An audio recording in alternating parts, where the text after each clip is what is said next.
तो दोस्तों, जब भी बात आती है हाई रिस्क कवर प्लान की, तब हम प्रेफर करते हैं टर्म इंश्योरेंस प्लान, क्योंकि टर्म इंश्योरेंस प्लान आपको देता है लो प्रीमियम में हाई रिस्क कवर। दोस्तों, टर्म इंश्योरेंस एक लॉन्ग टर्म कॉन्ट्रैक्ट होता है जिसमें आपका इंश्योरेंस काफी लंबे समय तक चलता है, जैसे 30 साल 40 साल, या आप ये कह सकते हैं जब तक आप 70-80 के होते हैं तब तक आपको इंश्योरेंस कवर दिया जाता है। तो ये काफी लंबे टाइम तक आपका चलता है। तो ऐसे में को ऐसी कंपनी सेलेक्ट करनी चाहिए जो लंबे समय तक मौजूद रहे। कहीं ऐसा ना हो कि 30-40 साल या फिर आप जब 60-70 के आसपास हों और तब अगर आपके मान लीजिए कुछ होता है डेथ का केस, तो ऐसे केस में वो कंपनी मौजूद रहनी चाहिए। ऐसा ना हो कि आने वाले टाइम में वो कंपनी ही मार्केट में एग्जिस्ट ना करे। तो ऐसे में जब इंश्योरेंस कंपनी सेलेक्ट करने की बात आती है तो हमारे मन में सबसे पहले जो इंश्योरेंस कंपनी का नाम आता है वो है LIC, क्योंकि LIC एकमात्र गवर्नमेंट अंडरटेकिंग कंपनी है जो अभी भी 1956 से कार्य कर रही है। तो हम कह सकते हैं LIC इतने सालों से वर्क कर रही है, तो आने वाले टाइम में भी LIC का वर्चस्व बरकरार रहेगा। और साथ ही LIC की पॉलिसी में सरकार द्वारा सोवरेन गारंटी भी दी जाती है। क्या है सोवरेन गारंटी? सोवरेन गारंटी के तहत जो भी कस्टमर LIC में इंश्योरेंस के लिए पैसा इन्वेस्ट करते हैं तो उनका पैसा 100% सेफ रहता है, और साथ ही साथ जो भी आपको उस पे बोनस मिलता है, या आप ये कह सकते हैं जितनी प्रीमियम के एवज में आपको सम एश्योर्ड दिया जाता है, वो सम एश्योर्ड की गारंटी और बोनस की गारंटी गवर्नमेंट ऑफ इंडिया खुद देती है। मान लीजिए फ्यूचर में अगर LIC की स्थिति ऐसी होती है कि वो अपने कस्टमर को पेमेंट नहीं कर पाती है, तो ऐसे केस में जो भी पैसा आपका LIC में है उस पे जो बोनस है या जो सम एश्योर्ड आपको मिल रहा है वो सम एश्योर्ड 100% आपको पूरा मिलेगा। तो ये सबसे अच्छी चीज है LIC में, जो किसी भी इंश्योरेंस कंपनी में अवेलेबल नहीं है। इसीलिए हम हमेशा LIC को फर्स्ट प्रायोरिटी पे रखते हैं। तो जब बात आती है टर्म इंश्योरेंस की, तो ऐसे में हमें हमेशा LIC को ही प्रेफरेंस देनी चाहिए। तो दोस्तों, आज हम ऐसे ही LIC की एक टर्म इंश्योरेंस प्लान के बारे में डिस्कस करेंगे जो रिसेंटली LIC लॉन्च करने जा रही है, और मे भी 27 जुलाई 2023 को LIC इस प्लान को लॉन्च कर सकती है। इस प्लान का नाम है जीवन किरण प्लान। जैसा कि बाकी टर्म इंश्योरेंस प्लान्स में होता है कि आपको सिर्फ जितने टाइम आप इंश्योरेंस लेते हैं उतने टाइम तक ही आपको रिस्क कवर दी जाती है, और एक टाइम बाद जब प्लान बंद होगा तो ऐसे केस में आपका इंश्योरेंस कवरेज बंद हो जाएगा, और आपने जो पेमेंट इंश्योरेंस कंपनी में किया है वो पेमेंट आपको वापस रिफंड नहीं होगा। लेकिन इस LIC के प्लान में आपको जो पैसा आप पे करेंगे टर्म इंश्योरेंस में, अगर मान लीजिए जितने टाइम का आपने टर्म इंश्योरेंस लिया है उस टाइम में अगर डेथ नहीं भी होती है, तो ऐसे केस में LIC आपको पॉलिसी पूरी होने पे जो पैसा आप पे करेंगे LIC में वो पैसा आपको पूरा रिफंड कर दिया जाएगा। तो ये सबसे अच्छी चीज है LIC जीवन किरण प्लान में। तो आइए जानते हैं क्या है LIC का जीवन किरण प्लान। तो नमस्कार दोस्तों, मैं हूं Shubham Bhati, development officer LIC of India. स्वागत करता हूं आपका। A non linked non participating individual saving life insurance plan. ये प्लान शेयर मार्केट से लिंक नहीं है, ना इसमें आपको इंटरेस्ट या बोनस मिलेगा, और ये एक इंडिविजुअल प्लान है। हर पर्सन के लिए अलग अलग इंडिविजुअली इस प्लान को लिया जा सकता है, ग्रुप में इस प्लान को नहीं लिया जा सकता। साथ में आप इसे कह सकते हैं ये एक सेविंग प्रोडक्ट है। इसमें आपका पैसा सेव होता है, आपको पॉलिसी एंड होने पे वो पैसा वापस रिफंड कर दिया जाएगा। साथ में आपको लाइफ इंश्योरेंस कवरेज भी मिलेगा। LIC Jeevan Kiran plan number 870, a new term life policy plan with refund of premium. Minimum age at entry इस प्लान के अंदर है वो है 18 ईयर्स। लास्ट बर्थडे मतलब अगर कोई बच्चा इस पॉलिसी को लेना चाहता है तो 18 साल उसके कंप्लीट होने चाहिए, और मैक्सिमम एज एट एंट्री इसमें है 65 वर्ष। मिनिमम एज एट मैच्योरिटी है इसमें 28 ईयर्स। अगर कोई 18 साल का व्यक्ति इस प्लान को लेता है तो मिनिमम उसको ये प्लान 10 ईयर्स के लिए लेना होगा, ताकि जब पॉलिसी पूरी हो तो वो 28 का हो सके। क्योंकि इसका पॉलिसी टर्म है 10 to 40 ईयर्स, इसलिए यहाँ पे मिनिमम 10 ईयर्स का ये प्लान लेना पड़ेगा, और मैक्सिमम ये प्लान होगा 40 ईयर्स तक। तो मान लीजिए अगर कोई 18 साल का व्यक्ति इस प्लान को लेता है तो वो मैक्सिमम 40 ईयर्स तक ही ले पाएंगे। तो 18 साल प्लस 40 हो गए 58 ईयर्स तक। तो 58 ईयर्स तक उनका इंश्योरेंस कवरेज रहेगा। तो मिनिमम सम एश्योर्ड की अगर हम बात करें तो वो है यहाँ पे 15 लाख। मिनिमम आप इस प्लान को 15 लाख के लिए ले सकते हैं, और मैक्सिमम की कोई लिमिट नहीं है। मैक्सिमम जितने की भी आपकी ITR होगी उस ITR के अकॉर्डिंग आप अपना टर्म इंश्योरेंस प्लान बढ़ा सकते हैं। तो ये तो है मिनिमम सम एश्योर्ड की बात। लेकिन अगर आपको 15 लाख से ज्यादा लेना है तो आप किस हिसाब से इस प्लान को ले सकते हैं उसके बारे में हम डिस्कस करते हैं। सबसे पहला है, अगर आप 15 लाख से लेके 40 लाख के बीच में इस प्लान को लेना चाहते हैं तो आप 1-1 लाख के मल्टीपल में इसे बढ़ा सकते हैं। मतलब 15 लाख, 16 लाख, 20 लाख, 21 लाख, 22 लाख, इस तरीके से आप इस प्लान को अपने अकॉर्डिंग ले सकते हैं। अगर आप 40 लाख से ज्यादा का प्लान लेना चाहते हैं तो उस केस में आपको 10-10 लाख के मल्टीपल में इस प्लान को लेना होगा, जैसे 40 लाख, 50 लाख, 60 लाख। अगर आपको ये प्लान 1 करोड़ से ज्यादा का लेना है तो ऐसे केस में आपको 25 लाख के मल्टीपल में इस प्लान को लेना होगा, जैसे 1 करोड़ 25 लाख, 1 करोड़ 50 लाख, 1 करोड़ 75 लाख, इस तरीके तरीके से। और अगर आपको ये प्लान 4 करोड़ से ज़्यादा का लेना है तो आपको 50 लाख के मल्टीपल में लेना होगा, जैसे 4 करोड़, 4.5 करोड़, 5 करोड़, 5.5 करोड़। इस तरीके से आपकी मैक्सिमम की लिमिट यहाँ पे 50 लाख से ऊपर बढ़ जाएगी। इस तरीके से आप इस प्लान को बढ़ा सकते हैं। तो इस पॉलिसी में आपको पेमेंट करने के 2 ऑप्शन मिलेंगे। सबसे पहला ऑप्शन मिलेगा आपको regular premium mode. Regular premium mode जैसे अगर आपने 10 साल का प्लान लिया है तो आपको 10 साल तक कंटिन्यू पे करना है। अगर आपने 20 साल या 15 साल का लिया तो आपको कंटिन्यू हर साल 15 साल 20 साल पे करना है। या अगर आप चाहते हैं सिंगल प्रीमियम में पेमेंट करना, मतलब वन टाइम आप लमसम पेमेंट देना चाहते हैं, एक साथ पेमेंट देके अगर आप फ्री होना चाहते हैं तो आप एक साथ भी पेमेंट दे सकते हैं। ऐसे केस में आपको पेमेंट कम देना होगा एज कम्पेयर टू अगर आप हर साल उसको मल्टीप्लाई करें तो। मिनिमम प्रीमियम की अगर हम बात करें तो अगर आप हर साल पेमेंट देना चाहते हैं तो मिनिमम आपको 3,000 की ये पॉलिसी लेनी पड़ेगी। और सेकंड, अगर आप सिंगल प्रीमियम से देना चाहते हैं तो मिनिमम आपको 30,000 रुपये वन टाइम देने पड़ेंगे। वेटिंग पीरियड इस पॉलिसी में कुछ भी नहीं है। काफ़ी प्लान्स के अंदर जैसे वेटिंग पीरियड होता है, इमीडिएटली आपकी रिस्कवर स्टार्ट नहीं होती है, आपको कुछ दिन इंतजार करना पड़ता है। लेकिन इस प्लान के अंदर आप जैसे ही आपके पॉलिसी नंबर इशू होंगे, इमीडिएटली आपका इंश्योरेंस कवरेज स्टार्ट हो जाएगा। इस प्लान के अंदर मैच्योरिटी और डेथ बेनिफिट के अंदर आपको सेटलमेंट ऑप्शन भी मिलता है। मान लीजिए अगर डेथ का केस होता है और डेथ के केस में सपोज जैसे अगर आपके 50 लाख एक साथ आ रहे हैं तो आप 50 लाख एक साथ नहीं देके आप उन पैसों को 5 साल के इंस्टॉलमेंट में अपनी फैमिली को दे सकते हैं।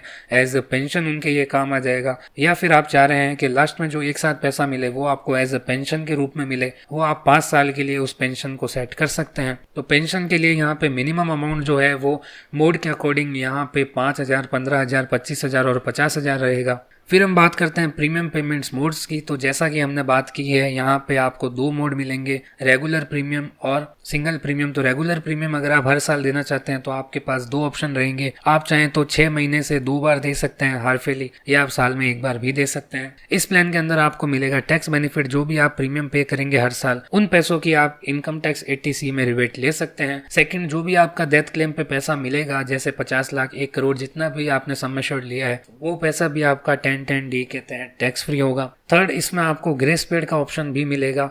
मान लीजिए आपने हार्फेली या ईयरली मोड चूज किया है, तो ऐसे केस में अगर आपकी प्रीमियम ड्यू होती है तो आपके पास 30 दिन का टाइम रहेगा। 30 दिन के अंदर आप प्रीमियम जमा करवा सकते हैं। उन 30 दिनों में आपकी पेनल्टी नहीं लगेगी। 30 दिन से ऊपर होते ही आपकी पेनल्टी स्टार्ट हो जाएगी। तो ऐसे केस में आपको ये विशेष ध्यान रखना है कि आपको प्रीमियम कैसे भी करके जो प्रीमियम ड्यू डेट है उसके 30 दिन के अंदर अंदर ही या उससे पहले ही आपको पे कर देना है, क्योंकि उसके बाद आपकी ये पॉलिसी बंद हो जाएगी। अब हम बात करते हैं राइडर्स की। जैसा कि हमारे पुराने टर्म इंश्योरेंस प्लान है उसमें आपको सिर्फ एक ही राइडर देखने को मिलता है, वो है एक्सीडेंट डेथ बेनिफिट राइडर। लेकिन इसमें आपको रेगुलर मोड के अंदर एक्सीडेंट डेथ बेनिफिट राइडर के साथ में आप चाहें तो accident death and disability benefit rider की सुविधा भी ले सकते हैं। Accident death and disability benefit rider में बेसिकली ये मेन डिफरेंस होता है कि एक्सीडेंट डेथ बेनिफिट राइडर में सिर्फ आपका जो सम एश्योर्ड है डेथ पे वही एक्स्ट्रा मिलेगा। लेकिन अगर आप डिसेबिलिटी बेनिफिट राइडर साथ में लेते हैं तो ऐसे केस में मान लीजिए अगर एक्सीडेंट में अगर डेथ नहीं होती है और डेथ की बजाय आपकी अपंगता आ जाती है, मतलब आप पार्शियली डिसेबल हो जाते हैं, आप काम करने की स्थिति में नहीं रहते हैं, तो ऐसे केस में आपके डिसेबिलिटी परसेंटेज के अकॉर्डिंग LIC आने वाले 10 सालों में आपकी जो भी प्रीमियम होगी वो प्रीमियम माफ कर देती है। और साथ में आपको कुछ परसेंटेज आपके सम एश्योर्ड का वो डिपेंड करेगा आपकी कितनी % डिसेबिलिटी है, उसके अकॉर्डिंग आपको जो सम एश्योर्ड है उस सम एश्योर्ड का कुछ % आपको एज डिसेबिलिटी बेनिफिट भी हर साल आर्थिक सहायता के लिए दिया जाएगा। और अगर आप सिंगल प्रीमियम मोड चूज करते हैं, one time payment mode choose करते हैं, तो ऐसे केस में आप सिर्फ एक ही राइडर ले सकते हैं, वो है accident death and disability benefit rider. यहाँ पे आपको ऑप्शन नहीं मिलेंगे कि आप एक्सीडेंट डेथ बेनिफिट लें या फिर accident death and disability benefit लें। और यहाँ पे एक चीज आपको विशेष ध्यान रखनी है कि आपका सम एश्योर्ड कितना भी हो, मैक्सिमम आप यहाँ पे ADDB राइडर 100 लाख मतलब 1 करोड़ का ही ले सकते हैं। मान लीजिए जैसे आपने 2 करोड़ का टर्म इंश्योरेंस लिया है तो आप 2 करोड़ के बराबर एक्सीडेंट डेथ बेनिफिट राइडर नहीं ले सकते हैं, आप सिर्फ 1 करोड़ का ही एक्सीडेंट डेथ बेनिफिट राइडर ले सकते हैं। तो बेसिकली अगर आप एक्सीडेंट बेनिफिट राइडर लेते हैं और एक्सीडेंट के केस में आपकी डेथ होती है तो ऐसे केस में आपने मान लीजिए 1 करोड़ की पॉलिसी ली है तो आपको 2 करोड़ रुपए दिए जाएंगे, क्योंकि आपको नेचुरल डेथ का जो 1 करोड़ मिलना था वो तो मिलेगा ही, साथ में आपको एक्सीडेंट बेनिफिट राइडर का जो 1 करोड़ अलग से आपका है वो भी आपको अलग से पे किया जाएगा, क्योंकि इस राइडर को लेने के लिए आपको बेसिक प्रीमियम के साथ में एक्स्ट्रा आपको प्रीमियम पे करना पड़ेगा, तब आपको ये बेनिफिट दिया जाएगा। तो अब हम बात करते हैं डेथ केस की कि डेथ के केस में क्या पे किया जाएगा। तो डेथ के केस में आपको पे किया जाएगा सम एश्योर्ड ऑन डेथ। अब सम एश्योर्ड ऑन डेथ यहाँ पे 2 तरीके से डिफाइन होता है, ये डिपेंड करता है आपके रेगुलर प्रीमियम मोड और सिंगल प्रीमियम मोड पे। रेगुलर प्रीमियम मोड की अगर हम बात करें तो यहाँ पे तीनों में से जो भी हायर होगा वो हायर आपको पे किया जाएगा। जैसे आप जो प्रीमियम दे रहे हैं अगर उसका 7 टाइम्स ज्यादा हुआ तो वो आपको पे किया जाएगा, या अगर जो भी आपने प्रीमियम अभी तक पे की है और डेथ हुई है तो ऐसे केस में डेथ से पहले जो भी प्रीमियम पे हुई है उसका 105% ज्यादा हुआ तो वो पे किया जाएगा। या आपने जितने लाख का इंश्योरेंस ले रखा है जैसे 20 लाख, 40 लाख, 50 लाख या 1 करोड़, जितने का भी आपका बेसिक सम एश्योर्ड है वो बेसिक सम एश्योर्ड आपको पे किया जाएगा। तीनों में से जो भी हायर होगा वो हायर आपको पे किया जाएगा। और सिंगल प्रीमियम के केस में आपको दोनों में से जो भी हायर होगा वो पे किया जाएगा। वो है या तो जो आपने प्रीमियम दिए है उसका 125% अगर ज्यादा हुआ तो वो पे किया जाएगा, या आपका जो बेसिक सम एश्योर्ड है अगर वो ज्यादा हुआ तो वो पे किया जाएगा। अब हम बात करते हैं मैच्योरिटी बेनिफिट की कि आपकी पॉलिसी अगर पूरी हो जाती है और डेथ नहीं होती है तो ऐसे केस में लास्ट में कितना अमाउंट रिफंड किया जाएगा। तो रेगुलर प्रीमियम मोड में आपको पे किया जाएगा टोटल प्रीमियम पेड, लेकिन इस टोटल प्रीमियम पेड में आपका टैक्स लेस होगा और साथ में अगर आपने जैसे एक्सीडेंट बेनिफिट राइडर लिया है तो वो राइडर की जो प्रीमियम है वो भी इसमें से लेस की जाएगी,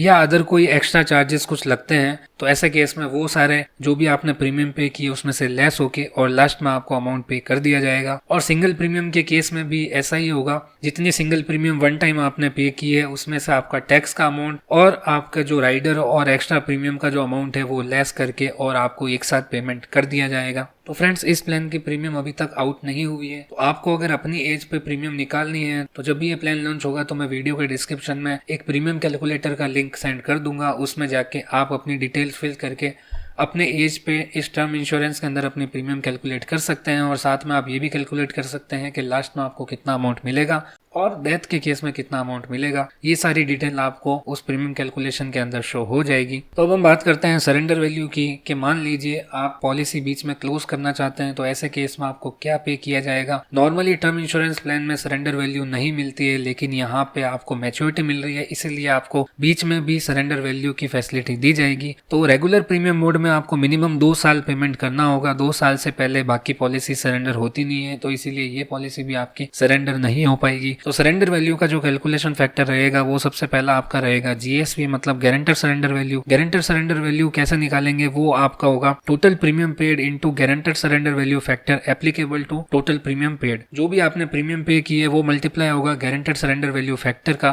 तो guarantor surrender value factor depend करेगा कितने साल आपने प्रीमियम पे किए है, उसके हिसाब से आपका ये सरेंडर वैल्यू कैलकुलेशन निकलेगा। तो ये सारी चीजें तभी पॉसिबल हो पाएगी जब आपके ये प्रीमियम आउट होगी। और सेकंड यहाँ पे आपकी कैलकुलेशन होगी स्पेशल सरेंडर वैल्यू की, वो डिपेंड करेगी total premium paid into special surrender value factor. और सेकंड अगर आप सिंगल प्रीमियम पे करते हैं तो वहां पे सीधा कॉन्सेप्ट है, अगर आप शुरुआत के 3 साल में सरेंडर करते हैं तो आपको 75% of single premium paid he refund होगा, 25% आपका लेस हो जाएगा। और अगर आप उसके बाद करते हैं, मतलब आप 3 साल बाद सरेंडर करते हैं, तो आपको भरा हुआ पैसे का 90% पैसा आपको रिफंड कर दिया जाएगा। यहाँ पे भी आपके स्पेशल सरेंडर वैल्यू फैक्टर की कैलकुलेशन एक अलग से होगी, वो होगी single premium paid into SSV factor. ये सब चीजें डिपेंड करेगी आपने कितने साल लंबा ये प्लान चलाया है, तो उस पे सारी आपकी ये कैलकुलेशन डिपेंड करेगी। तो अब मैं इस प्लान की आपको सबसे अच्छी चीज यहाँ पे समझाने जा रहा हूँ। ये प्लान आप जितना बड़ा लेंगे उतना आपको प्रीमियम कम पे करना पड़ेगा। जी हाँ दोस्तों, क्योंकि इस प्लान में आपको मिल रहा है यहाँ पे रिबेट बेनिफिट। रिबेट बेनिफिट मतलब अगर आपकी उम्र 30 साल तक है तो आपकी 24% प्रीमियम कम लगेगी।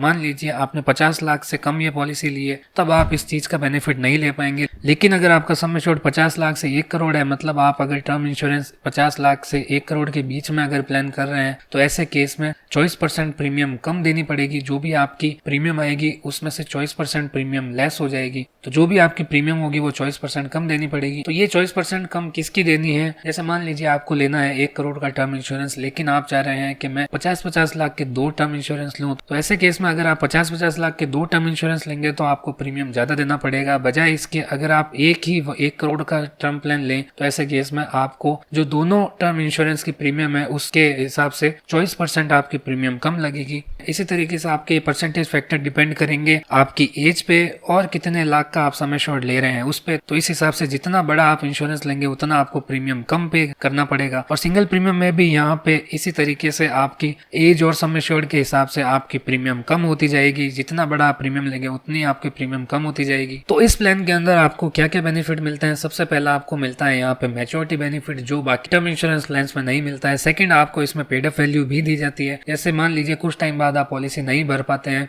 तो ऐसे केस में आप पॉलिसी को सरेंडर नहीं करना चाहते हैं, लेकिन आप चाहते हैं कि लास्ट में जाके आपको पैसा मिल जाए, तो ऐसे केस में आपको पेड अप वैल्यू भी दी जाएगी। जो आपने पे किया है उसके हिसाब से आपको लास्ट में मैच्योरिटी भी पे कर दी जाएगी। थर्ड, आपको इसमें लोन की फैसिलिटी नहीं मिलेगी, यहाँ पे सिर्फ आपको सरेंडर की फैसिलिटी मिलेगी। फोर्थ, आपको यहाँ पे राइडर की फैसिलिटी मिलेगी।